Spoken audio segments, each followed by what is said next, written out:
Hello chess friends and welcome to the of Chess channel and welcome back to our best chess games of all time series. So in this series we're following the best of the best chess games that have been ever played in chess history, and today I wanted to show a really immortal game that was played in 1994 between two legends of the sport, between Garry Kasparov and Vladimir Kramnik.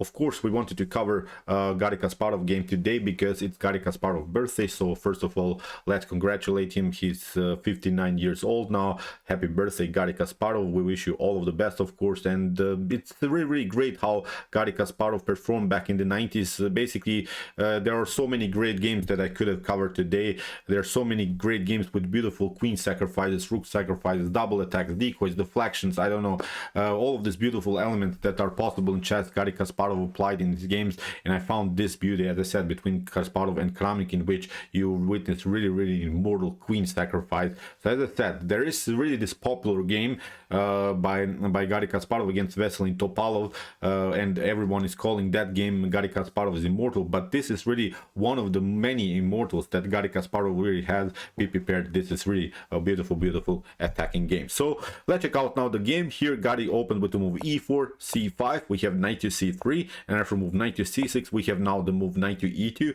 which is now the chameleon variation. Many times we want to play g3, bishop to g2, and here of course make further progress with the move d4. So here in the continuation we have knight to f6, but now after move d4 and c takes d4, knight to d4, the game transposed into the 4-knight variation of the Sicilian. And there are so many things that black can do now. The game is really flexible. Black can still go maybe into the dragon with g6 d6, can go still with d6 and the a6 into the knight, or can go into the French Sicilian with the move e6. So many flexible moves here by black. Here Vladimir Kramnik pulled off the so-called Lasker Pelican Sicilian with the move e5. So we have here knight to b5, of course, with the direct threat to place the knight here on very active square on d6. So that's why d6 was played by Vladimir Kramnik. And now bishop to g5, which is a common move in the Pelican Lasker Sicilian, because many times when the e5 pawn is advanced, it creates of course two structural weaknesses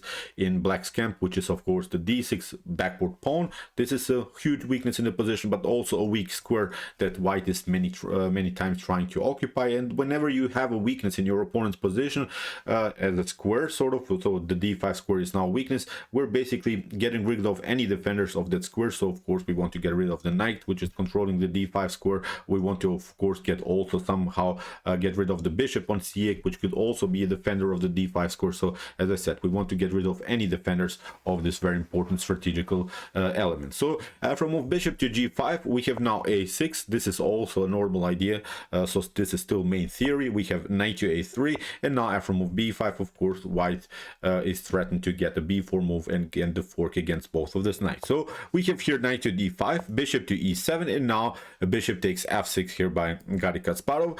What you could do, but actually it's not good, you could maybe take here with the pawn g takes f6, and I've seen it many times that black is trying to do this, and then he's trying to play f5, and then he's trying to play another time with move f5, but now with move bishop to d3, white is basically holding the position, because even if you try, I don't know, bishop to e6 after c3, you cannot play this move f5, because of course so far if we take, then the knight is hanging, but actually we don't have to react. We can just play here knight to c2 with ideas of knight to e3, attack further the f5 now if your opponent wants to take. Still we have a good protection of this d5 square. So you see the whole game is simply a battle around the square d5 now, because of course f5, the second f5 sort of, is not possible because of queen to h5, and then you lose the piece. So as I said, this is not something that black should do. So after move bishop to f6 you have to take with the bishop, and we can notice now that white has created this also bad bishop here a little bit on f6, which is blocked out by its own pawns.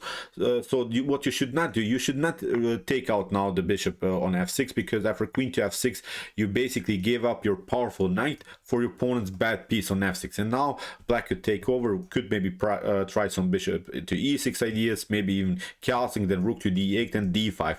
would be very, very dangerous. If your opponent manages to improve his structural weaknesses, if he manages to push the backward pawn further, and if he improves his position around the square d5, this could be a bad position then for white. So this is something that you should not allow here from white's perspective. So after move c3, we have kingside castling, and now knight to c2, with the preparation, of course, to play knight to e3, and then, of course, have a further control of the d5 square, but also a further control of this weak f5 square. So we have here rook to b8, and now h4. Really beautiful stuff, because if you take, of course, then you get queen to h5 and you lose the bishop, or you get checkmated. So that's why after move h4, we have knight to e7 here by Vladimir Kramnik. He's now trying, of course, to get rid of this knight, and here we have knight takes f6 finally by Garry Kasparov. If you play knight to e3, then the problem is, I think, after knight to d5, knight to d5, this move g6, and the g6 would be now a beautiful preparation to finally play sort of a King's Indian structure. Let's flip the board a little bit. I think I would feel now comfortable here from black's perspective, because bishop to g7, now f5, f4, f3, with the bishop pair here towards the king side. I think this could be a pleasant game. Of course, Garry Kasparov knows his theory, that's why here after move knight to e7, he simply took knight takes f6, and here after move g takes f6, we have now a position where, of course, black has still the opportunity to push f5, to push d5, but we have to say that the king here is a little bit naked, so the queen could sneak in. Maybe we could try some ideas of h5, h6, maybe then also to deliver checkmate on g7. The f6 is weak, so as I said, too many also now weaknesses in the position. So we have queen to d2. Here Garry Kasparov is trying to sneak in with the queen on h6. So we have bishop to b7. Probably f5 would be possible now, but probably here Kramnik didn't want to go into some drawish lines, because always white can do queen to g5, and then queen to f6, queen to g5 would be, of course, a perpetual. So that's why here after move queen to d2, bishop to b7 was played by Kramnik, and now Garry defends the pawn with the move bishop to d3.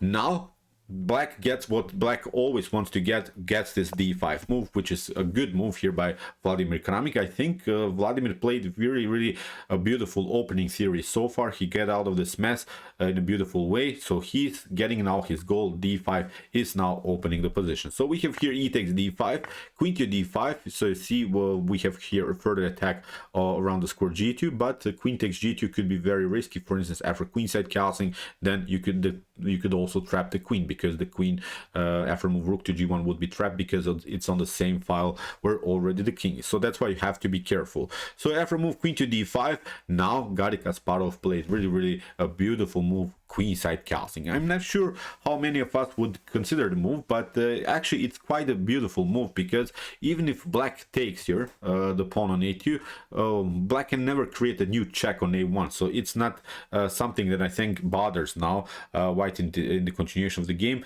Here with queenside castling, here Garry Kasparov finishes development, and as I said, if black takes now the pawn on g2, then rook to g1 simply traps the queen. So it was really necessary to play now the queenside castling move. So here in the continuation, Vladimir Kramnik plays also a beautiful move, e4, gets challenges the bishop on d3, and now after bishop to e2, now finally queen takes a2. But okay, here Garry Kasparov is saying, okay, you got your pawn, now I'm getting your pawn, and you see now with the move e4, okay, you created a tempo, but now your pawns are stretched a little bit, so you have created further weaknesses in the position. So after move queen to a2, Garry Kasparov sneaks in here on h6, although probably the more accurate way is to play queen to f4, and this is very important, because after potential queen to e6 move that maybe black could use in order to get back into the defense, because okay, sometimes in chess we grab a pawn, but now we have to be fast in order to defend the position further. Now we have to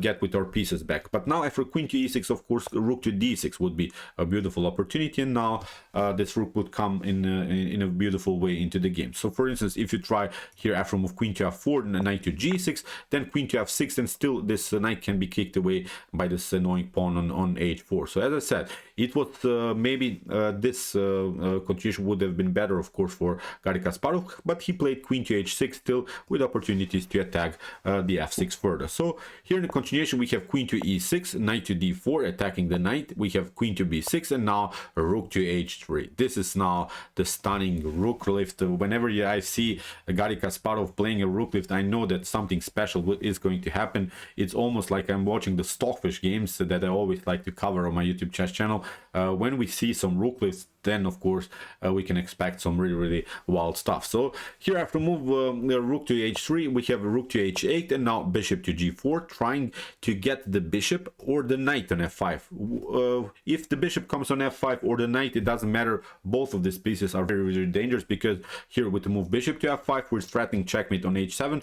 With the move knight to f5, we're threatening, of course, the checkmate on g7. So whatever we put on f5, it's still a dangerous position here in black's position. So here after move bishop to g4, rook to g8, so Vladimir Kramnik has now to defend the position, and now comes a stunning move, which was actually maybe not the best of moves, but it was simply a Garry Kasparov beautiful move.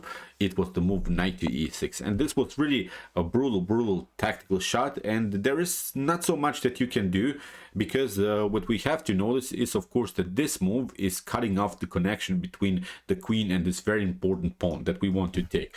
There is only one way to defend this position, and I'm sure many of us would mess this up, because it's so hard. It's really so hard to see the best next move.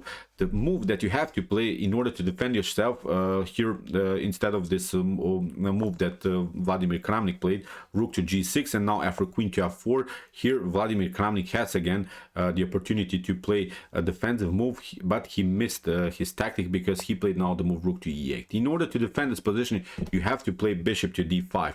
You have to attack further here the bishop on e6, the knight on e6. If you don't do that, every other move is perfectly fine for white, because here after move bishop to d5, what white would have to do is now to step finally back with the knight, with the move knight to d4, and now for instance we could open the position with move b4. This was very annoying, I think, this move. Now in order to defend, actually white needs to play the move b3. If for instance something like b takes c3 happens, then we have rook to c3, and okay, temporarily this can be defended, but still this battery on the b file causes now many tactical problems in white's position. So as I said, here after move queen to f4, Vladimir Kramnik played rook to e8 and allowed now Garry Kasparov to get with the rook into the game with the move rook to d6, and that's what Garry Kasparov wanted to get. The problem is, as I said, he could have played queen to f4 much earlier in the position, then it would be really beautiful attack, but now Vladimir Kramnik played inaccuracy and allowed finally Garry Kasparov to activate his rook on d6, and basically from this point on white has a beautiful attacking formation. So here Vladimir Kramnik at least plays a counter attack. He plays knight to d5, but now comes the stunner of this game here. You can pause the video and try to see now the best continuation here for white. Maybe you see it, because it's again really hard to continue from this point on. Not many of us, I think, would even dare to play many of these moves, so don't even consider them. So as I said, here Garry Kasparov will show really his great attacking skills. After move knight to d5, he chooses to sacrifice the queen with the move h5. And okay, what could you do here? A knight to f4 was played. The problem is now, if you take here after h takes g6 that Garry Kasparov played, if you play here knight to g6, then of course the queen is hanging on b6, so that's something that you don't want to do. So that's why you have to take the rook. But now comes the stunner, rook takes h7. You have to play king to g8, that's the only move. And now we have this beautiful move, g takes f7. And what's the problem? You have to take the rook. That's also something that bothers now white and black in the continuation of the game, because you would love, of course, to play somewhere here, and then if you get this promotion, then we would of course love to recapture with the king. But now the king has to be deflected from the center of the board, because the knight is covering the f8 square. So that's why here we have king takes h7, but now with f takes e8 we have a beautiful promotion, and from this point on it's game over. Okay, what Vladimir Kramnik could do is, of course, what he also played is, of course, queen to knight to e6, but now with bishop to f5 we create first the check, and now after queen to g6 we have here a new check, and now finally we can take out this this knight on e6, and it's a much better continuation here for white, especially because of the fact that we have here a passer. The only way again to make something out of this is to play e3 to sacrifice the pawn, then something like f takes e3, and after bishop to g2 probably this would be again a winning position for Garry Kasparov, but unfortunately here for Kramnik, after move bishop to e6, here he tried queen to f8, and now Garry Kasparov played, of course, this deflection idea, bishop to d7, and the game was over. So you have to take the bishop, step back from the defense, and here we can also take the queen, and it's game over. So really stunning stuff. You see how these tactical shots are possible when you create great attacking formations, and that was the beauty about Garry Kasparov's career, that he created always nice setup. So as I said here, let's go back to this critical moment after move here h5. So he allowed here Vladimir Kramnik to take the queen, but now took the rook. Here you have to take the rook, but now rook to h7, and now this pawn is rolling and promotes to a new queen. So really stunning tactics. I really enjoyed the game. Again, congratulations, happy birthday Garry Kasparov. If you want to see more Garry Kasparov's games, please check out my coverage of his whole career. We have started the series, the life and chess games of Garry Kasparov. Here's the link of the whole playlist. And if you want to see more beautiful attacking games like this, check out my best chess games of all time series, in which we'll see also some other great players like Mikhail Tar, I don't know, Vishian and Magnus Carlsen playing in their best chess games. And if you like this content, don't forget to subscribe to my channel. See you soon with some more videos, and chess is the best, of course.